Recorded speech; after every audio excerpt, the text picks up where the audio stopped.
Shout out to Tony Harrington.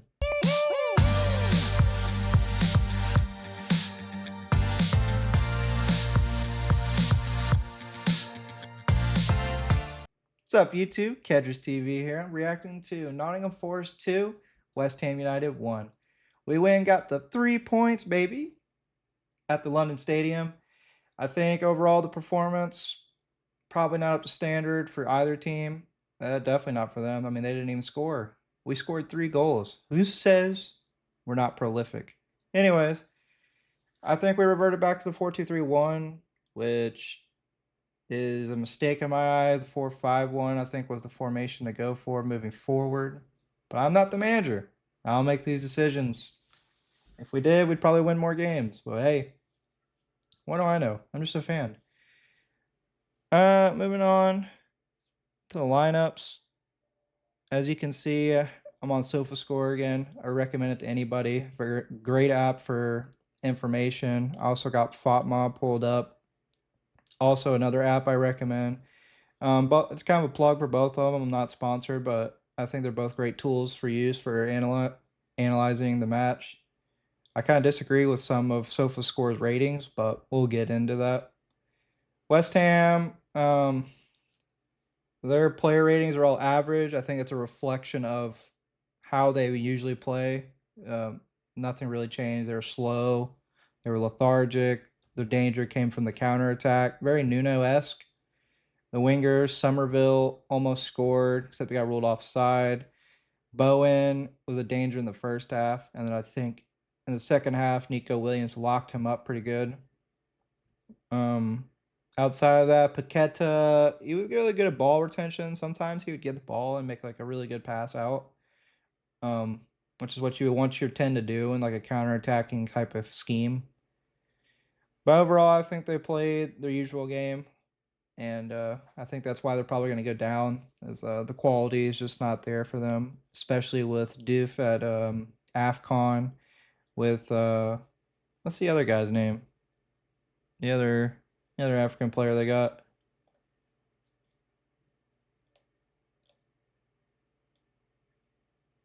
Wan-Bissaka, that's who it was. The guy from Manchester United. See, great bot mop. Anyways, so that's how they played overall. The new striker came on. Well, he started one of them. He didn't do too much of anything. And then the second one came on, which was this guy right here, Pablo Felipe, who was actually in a good scoring vein. I think he's scored in 5 of his last 6 or something crazy like that. But at the end of the day, they couldn't do anything. And we came away with the dub from 2 set pieces.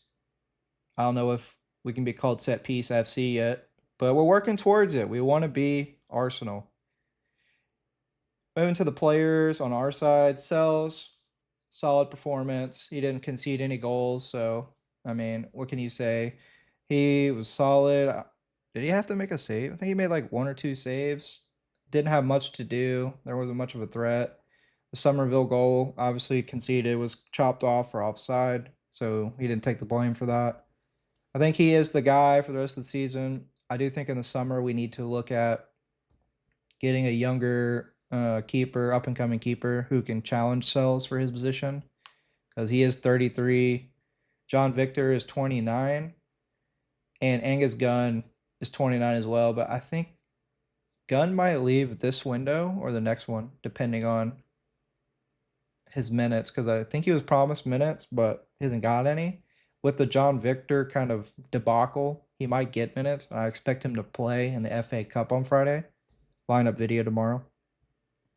Moving on from him, Ina, better game. Made underlapping runs. Really provided space. Created a lot of cool kind of interchange between him and Gibbs White. Hutchinson didn't really utilize that. We'll talk about him later on. But I think it was a good performance for him. I really do think he should be on the left side, though. I think that shot that Williams took, it was a great shot. Great shot by Williams, but I think Ina, he's a little bit better at that type of thing. I think that little bit of extra quality could have been the difference between a goal. And I mean, that's not, like I said, it was a great shot by Williams, but I think just I know it would have been there. I think it would have gone in. Just a little more quality in shooting. And that comes to my other point where Williams on the left. I do think he needs to be switched back to the right. I think the relationship that he was developing with Hutchinson to nip it in the bud so quickly and so early is a mismanagement to me. And well, I think we're all very clear on my thoughts on Sean Dyche, but that was a mismanagement opportunity to be a good management opportunity. So, uh, what can you really say about that? Murillo, better match, especially after the own goal. He kind of simmered down. He kind of stopped kind of being emotional and aggressive and just played his game. He stopped Bowen's shot. And overall, I think his passing was excellent. Maybe that's something he needed. He just needed to cool down because I think as a baseline player, he's actually really good. He's got good passing, good tackling. Like he's great at everything. He just kind of gets in his feels sometimes. And I think getting into his feels really kind of just diminishes his game. Milenkovic, I mean, he was a Serbinator, locked up their strikers, does what he does, wasn't excellent, wasn't bad, pretty standard performance. Williams had the shot, also created the shot. And yes, I'm going to emphasize it because I talked about it before. He made an underlapping run. And what happened? Hallam Hudson-Odoi came inside, and that was the time that he shot and it hit the woodwork. Amazing. We underlap, create space, the winger can shoot. Who would have thunk it, bro? Who would have thunk it? Fucking clown shit, dog. Anyways, outside of that, had a pretty good game. He got kind of done by Bowen in the first half. Their outlet was to Bowen on that right side for the first half, and then Williams kind of locked him up the second half. So he had a good performance. I'm proud of him. I think I'm proud of the whole defensive line and the goalkeeper, the back five, as they would say. They didn't concede a goal, and I think a clean sheet is really nice. There's a joke, yes. I know we conceded. I can see the score right there. But it was an own goal. So technically, West Ham didn't score, and we kept a clean sheet. Moving in the midfield, Anderson. He wasn't bad, but he wasn't like Anderson, you know. He wasn't that $100 million player. He's really kind of, I think, in a low confidence slump right now. I don't know what he needs to get out of it. My suggestion, actually, and this might sound controversial, is to actually drop him for a match. When Sangare comes back, or actually you could do it, I think, not for the FA game. For the FA Cup, I would rotate the squad completely. But for the game after that, a thought could be Dominguez and Douglas Luiz. I just think dropping him might give him a nice kick in the ass and kind of make him like perk up a little bit. Not because I think his confidence needs that kind of hit. I think his confidence is low right now. But because I think just a change, just a shake up, something different, I think maybe we'll like snap him out of the little kind of like stump he's in right now. Dominguez, my little terrier, good performance. I don't think he meant the goal. I think he was trying to flick it on, and it kind of just worked out that way. But great performance from him. I think he was up and down covering the pitch a lot. I think he was actually, weirdly enough, when we would get the ball in the wing, I think he was making runs. Like he would go into the box. Like he was inside with the striker, like with Jesus. Which I thought was a little weird, but I mean, I got no problems with it. I mean, if you want to be attacking, be attacking. He's definitely got the pace and the energy to get back if he needs to. Moving on to the wingers. I mean, the score kind of says its story. Like once again, we asked our wingers to be isolated, take on 2 or 3 players. The couple of times that we had underlapping runs from the fullbacks, or we had Aina busting a gut, opportunities were created. I think Hutchinson didn't take advantage of those opportunities or like really commit to them, and that's why he was pulled at halftime because Aina was busting a gut to get up and down, and he was kind of just like being very nonchalant with the ball. And I think Dyche wanted more energy. In the end, that was a mistake because Bakwa was absolute horse crap, and should have left Hutchinson on. But maybe next game Hutchinson will have some more energy and maybe he'll produce something. I definitely expect him to play against Wrexham in the FA Cup on Friday. I expect him to dominate the opposition.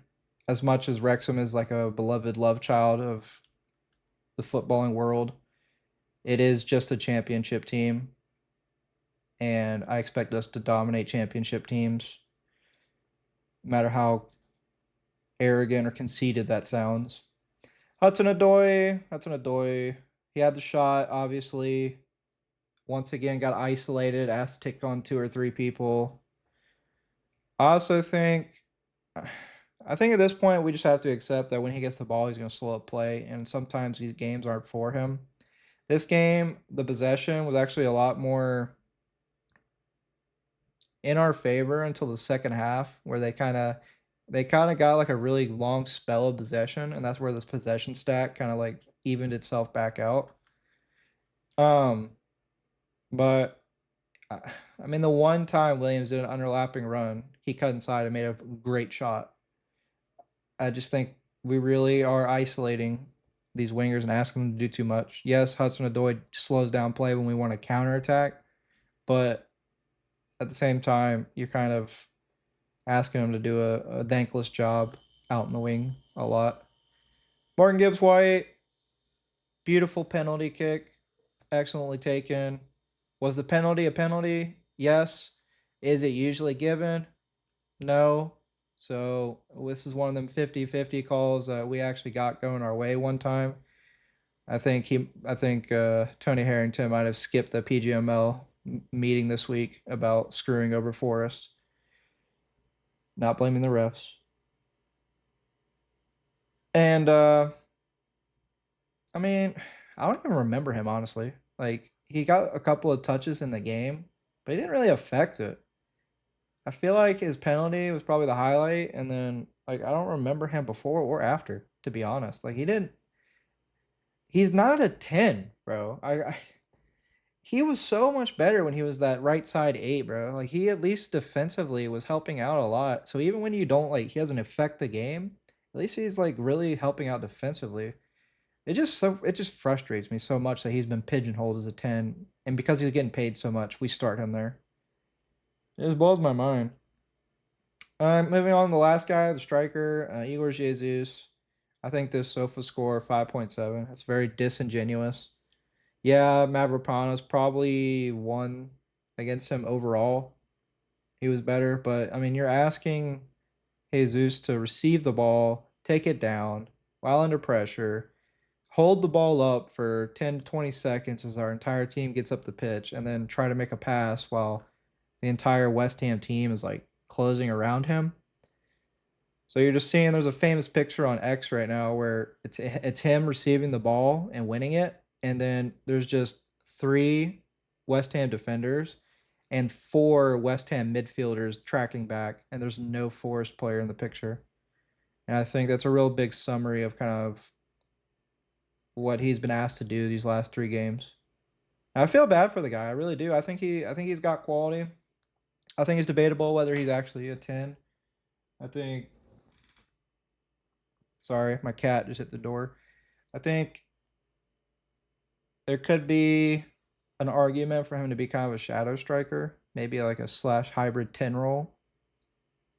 But will that ever happen? I think we'd have to get a very forward-thinking, innovative manager in the door for that, which obviously I don't think will happen until the summer. Moving on to the subs, Bakwa. I Here's the thing. I want Bakwa to succeed. I really do. I like the guy. I think he has really good pace, dribbling ability, technical skill. It just doesn't seem to be working. I don't know what the issue is exactly. Maybe he just needs more time, because I do think it takes about 6 months for foreign players to get used to the Prem. But, I mean, to be honest, he was absolute horse crap in that game. His crossing was low, weak, ineffective. Every time he tried to take on the fullback, I feel like he lost. And just he needs to be better. Like, I don't know what else to say about it. He was absolutely terrible and he needs to be better. Murato came on the 90th minute. Shout out to Nuno Ball last season when he would come in and lock up the game. I think he came on. I don't remember him, which is a good thing, which means he didn't make a mistake. And outside of that, we only had 2 substitutions.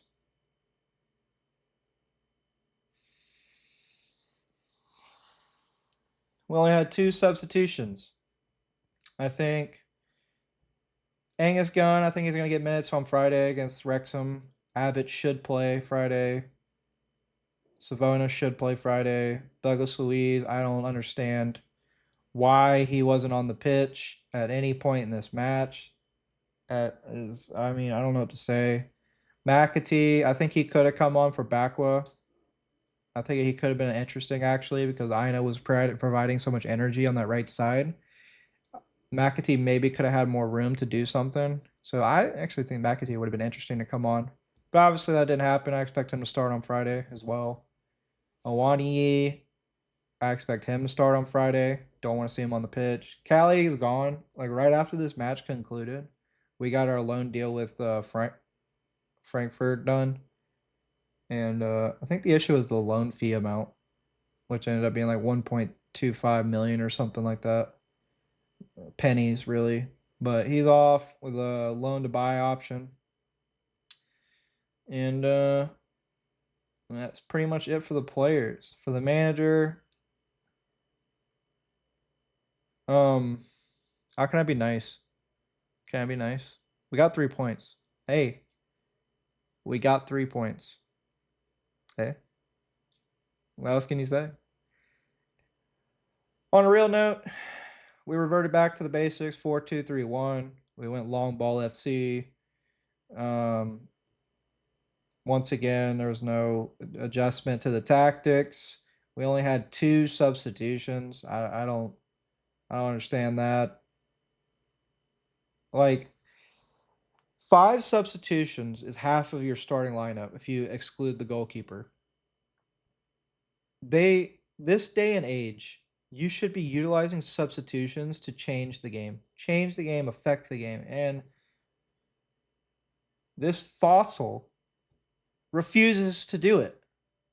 Like, I don't understand. When he first joined, like, he looked so good because we were very, like, attacking, and he made, like, substitutions. And I feel like the longer and longer this goes on, the longer and longer we go more toward dice ball, which is long ball FC, and the less substitutions he makes. Like, when he first came in, like, we had that Ange kind of blend with the dice kind of like a concoction, and it was working. That's why we won. And now we just getting more and more towards dice ball, and it's crap. I mean, I know, listen, he's going to be here till the summer. I think we all need to accept that. Like, we just need to internalize it and accept it in our hearts that he's going to be here till the summer. He cannot stay once the summer hits. We need a manager, and we need him early. Like, we should be researching right now. Edu, I haven't blamed you for much, okay? I thought the players you signed, I liked them. I agreed with them. So I didn't blame you for much. The Nuno thing, I think that was a manufactured thing by Nuno.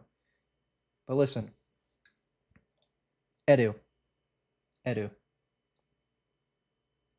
you fuck up appointing a manager in the summer, get out of my club. Get out. Unacceptable, dude. Unacceptable. But yeah. So that was my conclusion. I'm trying to think if there's anything else that was controversial. I already talked about the penalty. Talked about all the shots. The Murillo goal, like I said, I don't blame him. We scored 3 goals. I mean, we were pretty prolific. 2 set. Bro, they're all set pieces. 3 set piece goals. That's crazy. But anyways, next up we have Wrexham on Friday. I'll be putting out a lineup video tomorrow for what I expect. I gotta do some research. I know Ryan Reynolds is like part-time owner of Wrexham, but I haven't really like looked at their gameplay yet, so I'm probably gonna do some research on that. But expect the kids to be put out. I'm also gonna try to dig into our under 21s to see who's kind of like been popping lately. Anyways, I'm rambling. That's it for my video, man. Make sure you leave a like, comment. I've been responding to every comment I can. That's the part I love the most about this. If you can, subscribe and go on to the next one. Come on, you Reds.